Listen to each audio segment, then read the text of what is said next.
बांदीपुर के जंगल में शेर खान अपनी पत्नी शेरनी के साथ रहता है। जंगल के जानवर शेर खान से बहुत प्रसन्न रहते हैं। कुछ समय के बाद शेरनी को 2 बच्चे होते हैं। शेर का मंत्री बाघ चुपके से उन दोनों में से एक बच्चे को चुरा लेता है और कहीं दूर जाकर किसी और जंगल में छोड़ आता है। बच्चा चोरी होने का पता चलते ही शेरनी रोने लगती है। सुनिए, हमारे दोनों बच्चों में से एक बच्चा गायब है। क्या कह रही हो? ऐसा कैसे हो सकता है? पता नहीं, हमारा एक बच्चा किसी ने चुरा लिया। मुझे मेरा बच्चा वापस चाहिए। शेरनी को रोता हुआ देखकर शेर खान मंत्री को चिल्लाकर बुलाता है। मंत्री, कहाँ हो तुम? शेर खान की दहाड़ सुनकर मंत्री भागकर फौरन हाजिर होता है। आपने मुझे याद किया महाराज? हाँ, मेरा एक बच्चा गायब है। पता लगाओ कौन उसे लेकर गया है। बच्चा चुराने वाले को ही शेर खान बच्चा ढूंढने का आदेश देता है। इसलिए बाघ कुछ सैनिकों को भेजकर शेर खान के बच्चे को ढूंढने का नाटक करता है और कुछ समय के बाद शेर खान के पास जाकर कहता है, महाराज, मैंने जंगल के कोने कोने में अपने सैनिकों को भेजकर बच्चे के बारे में पता लगाने की कोशिश की, मगर बच्चे का कोई पता नहीं चल रहा महाराज। ये सुनकर शेरनी रोने लगती है। मुझे मेरा बच्चा चाहिए, कुछ भी करो पर मुझे मेरा बच्चा लाओ। शेरनी को रोता हुआ देखकर बाघ मन ही मन मुस्कुरा कर कहता है, मैं चाहता हूँ इस जंगल का राजा मैं बनूं, इसीलिए मैंने तेरे बेटे को चुराकर किसी दूसरे जंगल में फेंक दिया है और वक्त आने पर तेरे दूसरे बेटे को और शेर खान को मारकर मैं इस जंगल का राजा बन जाऊंगा। समय बीतता है और दोनों बच्चे बड़े हो जाते हैं। शेरा माँ बाप की निगरानी में बड़ा होता है और हीरा घने जंगलों में ठोकर खाते हुए अलग अलग जानवरों के बीच बड़ा होता है। शेरा सीधा साधा शेर है, जबकि हीरा खतरनाक और ताकतवर शेर है। एक दिन शेरनी अपने खोए हुए बेटे को याद करके कहती है, पता नहीं मेरा छोटा बेटा कहाँ होगा, किस हाल में होगा। मुझे उसकी बहुत चिंता होती है। पता नहीं वो जिंदा है भी या नहीं। ऐसा मत बोलो शेरनी, वो जिंदा ही होगा और मैं दुआ करता हूँ कि वो जहाँ भी रहे खुश रहे। फिलहाल तो तुम शेरा पर ध्यान दो। अब ये बड़ा हो चुका है और इसकी शिक्षा के लिए मुझे शिक्षा मंत्री से बात करनी होगी। कुछ ही देर में शिक्षा मंत्री सियार शेर खान के सामने हाजिर हो जाता है। आपने मुझे याद किया महाराज? हाँ, मेरा बेटा शेरा अब बड़ा हो चुका है। मैं चाहता हूँ कि आप इसे पढ़ाए लिखाएं और राजनीति के हर एक गुण सिखाएं, क्योंकि मेरे बाद इसी को इस जंगल का राजा बनना है। जी महाराज, आपका हुक्म सलाखों पे। शेर खान का दूसरा बेटा पहले से ही सियार की पाठशाला में पढ़ रहा होता है, लेकिन ना ही सियार को मालूम है और ना ही शेर खान को मालूम है कि हीरा शेर खान का बेटा है।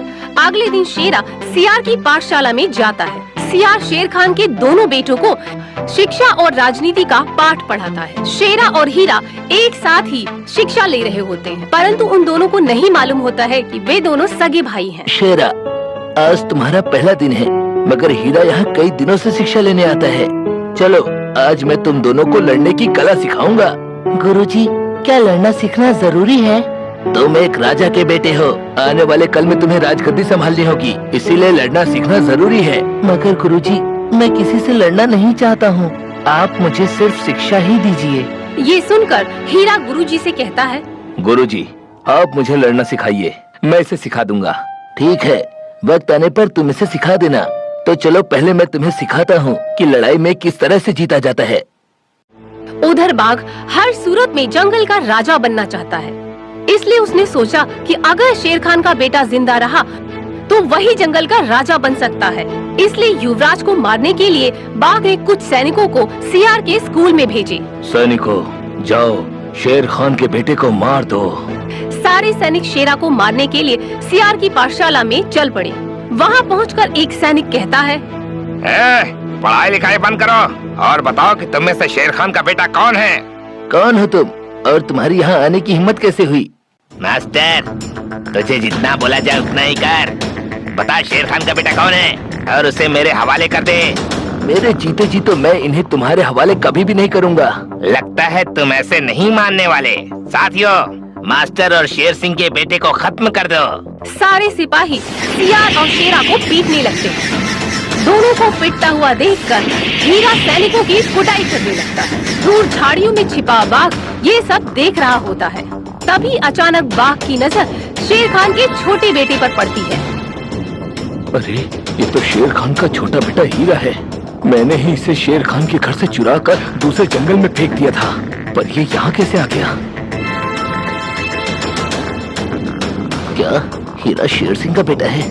इसका मतलब हीरा और शेरा दोनों सगे भाई हैं। इधर हीरा सैनिकों को मारकर भगा देता है। तब सियार हीरा को बुलाकर कहता है, हीरा, शेरा, यहाँ आओ। अब मैं ज्यादा देर तक जिंदा नहीं रह पाऊंगा, इसलिए मैं तुम्हें एक बात कहना चाहता हूँ। मैंने अभी अभी बाघ के मुंह से एक बात सुनी है कि हीरा शेर खान का बेटा है। इसका मतलब हीरा मेरा भाई है? हाँ शेरा, तुम दोनों सगे भाई हो। ये सुनकर दोनों भाई खुश हो जाते हैं और गले मिलते हैं। शेरा, हीरा, हीरा, मेरे भाई ये बताओ अब तक तुम कहाँ थे? दोनों भाइयों को मिलाकर मरने से पहले सियार कहता है, बेटे, शेर खान को जब पता चलेगा कि उसका खोया हुआ बेटा मिल गया है तो वो बहुत खुश हो जाएगा। बेटे जाओ, जल्दी जाओ और शेर खान से मिलो। इसके बाद वे दोनों अपने पिताजी से मिलने के लिए निकल पड़ते हैं। शेरा को घर आया देखकर शेर खान कहता है, शेरा, तुम आ गए बेटे? हाँ पापा, मैं आ गया। मुझे खुशी है कि आज तुम शिक्षा और राजनीति के सारे गुण सीख कर आए हो। मेरे बाद तुम्हें ही इस राज्य को संभालना होगा। तुम ही अगले राजा हो। अरे वाह, इसका मतलब शेरा तुम राजा बनोगे? हीरा को खुश होता देखकर शेर खान ने शेरा से पूछा, बेटे ये तुम्हारे साथ कौन है? पिताजी, ये आपका बड़ा बेटा हीरा है, जिसे बाघ ने चुराकर आपसे जुदा कर दिया था। क्या ये मेरा बेटा हीरा है? अपने खोए हुए बेटे को वापस पाकर शेर खान खुश हो जाता है। पापा, बाघ खुद इस जंगल का राजा बनना चाहता था, इसीलिए वर्षों पहले उसने मेरे भाई को चुराकर किसी दूसरे जंगल में फेंक दिया था। और तो और उसने हमें और आपको मारने का प्लान भी बनाया था ताकि वो हमें मारकर इस जंगल का राजा बन सके। अच्छा, तो चींटी के पर भी निकल आए हैं। मेरे तलवे चाटने वाले बाघ को भी इस जंगल का राजा बनना है? हाँ पापा, बाघ को बेनकाब करने के लिए आपको घोषणा करनी होगी कि जंगल का कोई भी प्राणी अगर मुझे द्वंद्व युद्ध में हरा देगा तो अगला राजा वो होगा।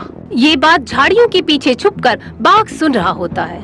शेर खान के दोनों पिल्लों को मैं बड़ी आसानी से हरा सकता हूँ। एक काम करता हूँ, पहले दूसरे जानवरों को हीरा से लड़वा कर हीरा को थकवा देता हूँ, फिर बाद में उसे मैं बड़ी आसानी से हरा दूंगा।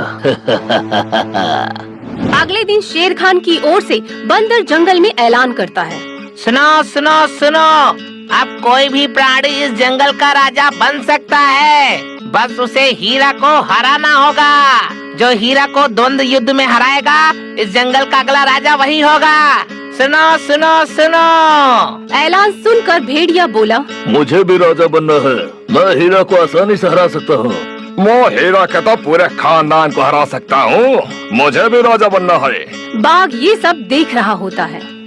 अब मजा आएगा। पहले मैं हीरा से इन दोनों को लड़वाऊंगा, फिर जब हीरा थक जाएगा तब मैं उसे बड़ी आसानी से हरा कर इस जंगल का राजा बन जाऊंगा। अगले दिन सारे प्राणी द्वंद्व युद्ध देखने के लिए इकट्ठा होते हैं। थोड़ी ही देर में लड़ाई शुरू होने वाली है। जो भी हीरा से लड़ने के लिए तैयार है उसे अभी इसी वक्त आवाज लगानी होगी। अभी आवाज लगाकर जो भी अपना नाम घोषित करेगा वही द्वंद्व युद्ध करके राजा बनने लायक होगा। युद्ध के नियम सुनकर भेड़िया तुरंत बोलता है, मैं तैयार हूँ। भेड़िए को आवाज लगाता देख चीता भी बोल पड़ा मैं भी लड़ने के लिए तैयार हूँ। और फिर अपनी चाल के मुताबिक बाघ ने भी आवाज लगाई, मैं भी लड़ने के लिए तैयार हूँ। ये हुई ना बात, तो आओ पहले कौन लड़ेगा मेरे साथ? पहले भेड़िए ने आवाज लगाई थी, इसलिए पहले भेड़िया ही लड़ेगा। नहीं, पहले तुम लड़ोगे, क्योंकि तुम भी शेर के प्रजाति के जानवर हो, इसीलिए पहले तुम्हें ही लड़ना होगा। चीता भी तो हमारी प्रजाति का ही जानवर है, तो पहले चीता लड़ेगा। ये सब तो ठीक है, पर पहले तुम क्यों नहीं लड़ना चाहते बाघ? ये तो बताओ मुझे। मैं चाहता हूँ कि पहले तुम इनसे लड़ोगे तो थक जाओगे और फिर मैं तुम्हें बड़ी आसानी से हराकर इस जंगल का राजा बन जाऊंगा। ये तुम्हारी भूल है कि मैं थक जाऊंगा और हार जाऊंगा। मैं तुम तीनों के साथ अकेला ही लड़ सकता हूँ। क्या तुम तीनों तैयार हो? अगर तुम तीनों मिलकर भी मुझे हरा दोगे तो भी राजगद्दी तुम्हारी ही होगी। ये सुनकर भालू बोला, मगर हीरा, दिक्कत ये है कि अगर ये तीनों तुमसे जीत जाएंगे तो राजा कौन बनेगा? इसका हल है मेरे पास। अगर मैं हार गया तो बाद में ये तीनों बारी बारी एक दूसरे से लड़ेंगे और जो जीत जाएगा वही जंगल का राजा बनेगा। ये सुनकर बाघ का शातिर दिमाग सोचता है, अरे वाह, अब तो मेरा राजा बनना तय है। पहले हम तीनों मिलकर हीरा को हरा देंगे और बाद में भेड़िए और चीते को हराना तो मेरे बाएं हाथ का खेल है। अरे भाई, ये हमें मंजूर है। फिर तीनों एक साथ मिलकर हीरा से लड़ते हैं, मगर हीरा तीनों पर भारी पड़ता है। हीरा तीनों को बहुत मारता है। तब तीनों अपनी जान की भीख मांगते हैं।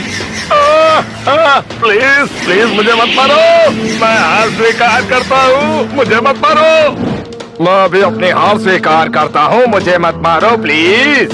भेड़िए और चीता को जान की भीख मांगता हुआ देखकर हीरा बाघ से पूछता है, बता बाघ, तुझे मार दिया जाए या फिर छोड़ दिया जाए? मुझसे गलती हो गई, मुझे माफ कर दीजिए, मुझे छोड़ दीजिए। तुझे छोड़ दूं? तेरी वजह से मैं अपने परिवार से बिछड़ गया। तेरी वजह से मैंने दर दर की ठोकरें खाई और तेरी ही वजह से जंगल का राजा बनने का ख्वाब दूसरे जानवरों ने देखा, जबकि जंगल का राजा केवल शेर ही होता है।